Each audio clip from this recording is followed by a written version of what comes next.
Radhe Radhe. Welcome to my channel. मैं कुसुम मिश्रा।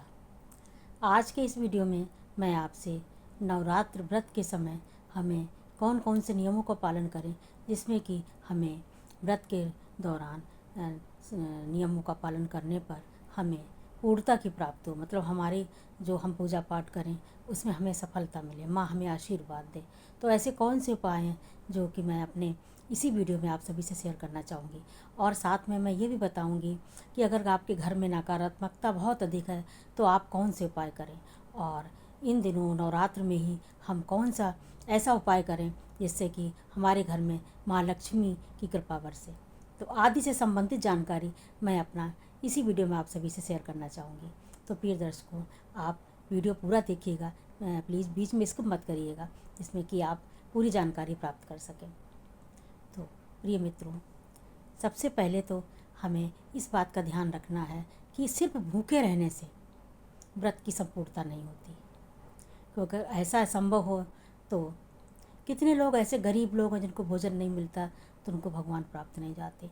और सबसे बड़ी बात है कि अपने दिमाग से ये निकाल देना चाहिए कि मैं माता को सिद्ध कर लूँगी, क्योंकि माँ तो माँ है, उनको सिद्ध कौन कर सका, बड़े बड़े ऋषि मुनि नहीं कर पाए।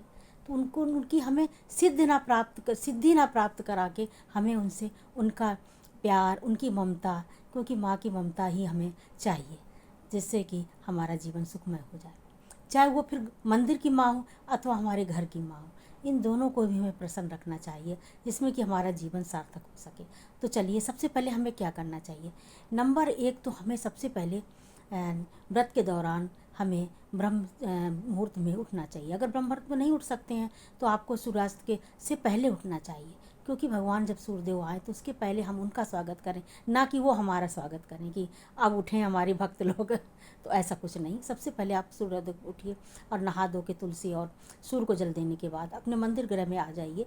और सबसे पहले हम आसन जो हमने बिछा रखा है, घट स्थापना तो हमने पहले ही कर रखी है, तो वहाँ पर हम उसको फिर पवित्र करके बैठ जाएं। और आसन पर बैठने के बाद हम जो अलग एक लोटे में जो जल लेते हैं, मैं हर वीडियो में बताती हूँ, उसमें हम दसों दिशाओं में हम पहले पवित्र कर लें अपने पूजन सामग्री को, अपने आप को। वो हमें कैसे करना है कि 4 बार हम पहले अपने सीधे जल चढ़ाएंगे। इसमें कोई भी मंत्र हम ले सकते हैं, दुर्गा सप्तशती में जो मंत्र हैं उससे भी कर सकते हैं, अथवा श्री विष्णु विष्णु ही बोल सकते हैं, या जो इष्ट देव उनको करके हम 4 बार आगे 4 बार पीछे। मैं ऐसे करने के बाद मैं एक बार ऊपर एक बार नीचे, इस तरह दसों दिशाओं में हमने पवित्र हो लिया। उसके बाद हमें संकल्प लेना है। संकल्प आप पहले दिन ही आपको ले लेना चाहिए, अथवा आप कोई विशेष कामना तो आप डेली भी माँ को याद कर सकते हैं। संकल्प में हाथ में, बाएं हाथ में जल पुष्प और एक सिक्का, और साथ में हमें थोड़ा सा अक्षत लेके हमें संकल्प लेने के बाद और माता के चरणों में हमें उसकी भी एक विधि होती है। मैं यूँ और ऐसे करके नहीं, सीधे मैं ऐसे करके समर्पित कर दूँगी, और समर्पित करने के बाद मैं अपनी पूजा आराधना करूँगी। तो उसके साथ मुझे और नियमों का क्या पालन करना चाहिए। नंबर एक, तो हमें क्या ध्यान रखना चाहिए, व्रत के देव के से संबंधित जिन माँ का हमें, जैसे माता रानी का हमें व्रत करना है, तो उनका हमें पूरे दिन जाप करना चाहिए, मानसिक जाप चलते रहना चाहिए। उस मंत्र में आप, सबसे अच्छा मंत्र तो है ओम दुर्गाय नमः, अथवा जय माता जी या जय माँ, जो भी आपको अच्छा लगे आप उसको कर सकती हैं। उसके बाद नंबर 2 पे है कि हमें उस दिन क्या करना चाहिए, जब पूजा हमारी सब हो जाए और उसके बाद हमें प्रतिदिन हवन करना चाहिए पूजा के साथ बाद में। और हवन करने के बाद हमें प्रतिदिन एक कन्या को, अथवा दिन बढ़ाते हुए दूसरे दिन 2 कन्या, तीसरे दिन 3, इस तरह से कन्या को कन्या भोज करना चाहिए, अथवा 3 रोज कर सकते हैं। उसमें 3 का ये मतलब हो, 3 का मतलब ये है कि पहले दिन महाकाली, महासरस्वती और महालक्ष्मी, तीनों रूप की माँ को हम उस प्रतिदिन कन्या भोज करा सकते हैं। अथवा आप संभव ना हो तो आखिरी दिन भी, जितने दिन का आपने संकल्प किया, अगर आपने 9 दिन का संकल्प किया है तो आप 9 दिन व्रत रखिए। अगर आपके यहाँ कुल का परंपरा है कि आप अष्टमी को भी कन्या भोज कर लेते तो उस दिन भी आप कर सकते हैं, जैसा भी आपको उचित समझ में आप कर सकते हैं। उसके बाद हमें क्या करना है कि हमें व्रत के दौरान सुगंधित तेल है, उपटन है, तेल है, साबुन है आदि सब इस्तेमाल नहीं करना चाहिए, क्योंकि इसमें हर समय हम देख भी रहे हैं कि कहीं जानवरों की हड्डी मिलाई जा रही, कहीं कुछ मिला रही, इससे हमारा व्रत खंडित हो जाता है।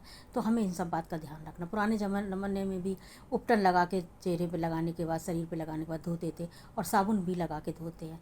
तो हमें बचना चाहिए कि हम साबुन और शैम्पू आज से दूर रहें। यही एक उद्देश्य होता है कि जिससे भी बाल धोने को व्रत में मना किया जाता है, क्योंकि इसमें जानवरों के अंडे मिले होते हैं। क्योंकि जैसा कि एडवर्टाइज वगैरह टीवी में आता है, मैं सभी लोग उसको देखते हैं।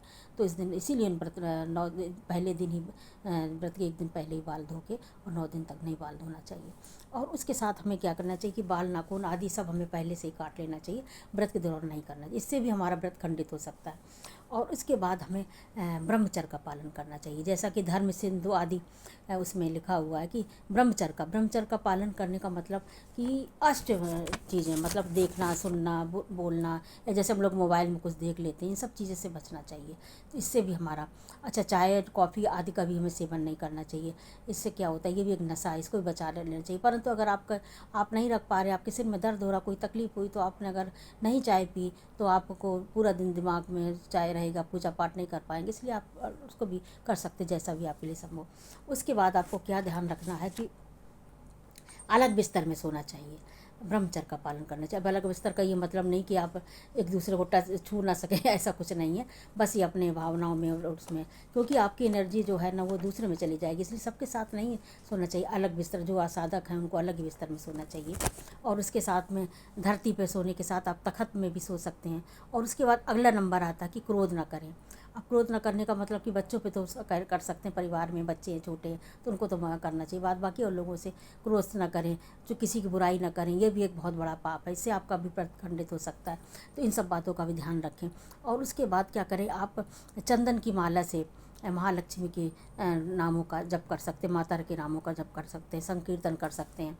और उसके बाद में आपको क्या करना कि मानसिक जप आपको करते ही रहना चाहिए पूरे दिन, जय माता दी, जय माता दी, या ओम दुर्गाय नमः आदि का जाप करते रहना चाहिए। उसके बाद अगले नंबर आता है कि सबसे पहले तो आपको घर की माँ को प्रसन्न रखना है, और घर की माँ को प्रसन्न करने साथ दिन भर जय माता जी आप करते रहिए।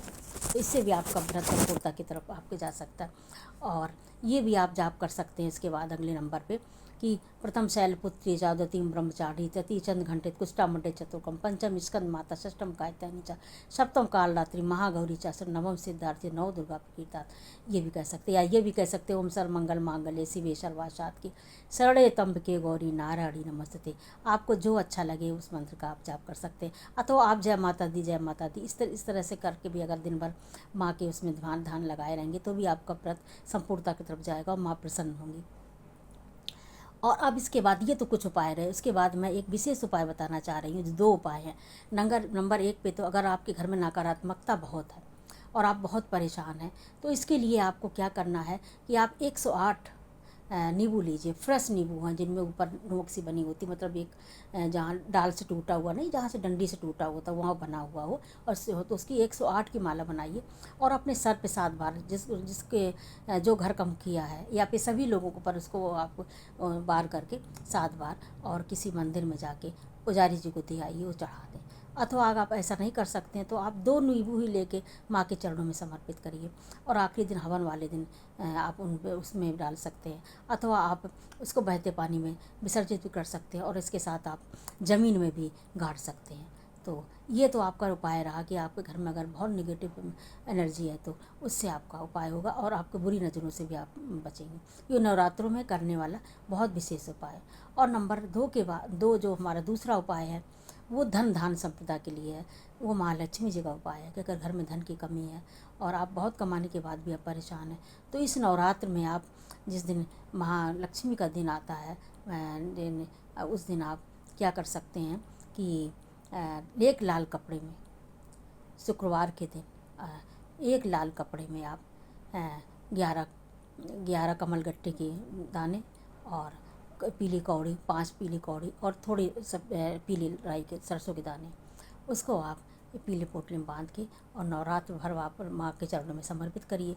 और उसके बाद उठा के अपने कमलगट्टे के वो अपने जो आपका धन स्थान है वहाँ पर रख दीजिए। तो ये सबसे कारगर उपाय है। तो मैंने ये कुछ उपाय अपनी वीडियो के माध्यम से आप सभी से शेयर किए, तो आपको ये वीडियो कैसा लगा। अगर ज़रा भी अच्छा लगा हो तो वीडियो को आप शेयर कर दीजिए और लाइक करके शेयर कर दीजिए, और साथ में जो लोग नए आए हुए हैं हमारे चैनल को सब्सक्राइब कर दें, और जो पहले से देख रहे हैं उनको बहुत बहुत धन्यवाद। तो वीडियो देखते रहिए, मिलते हैं नए वीडियो में बहुत जल्दी। और धन्यवाद। जय श्री राधे।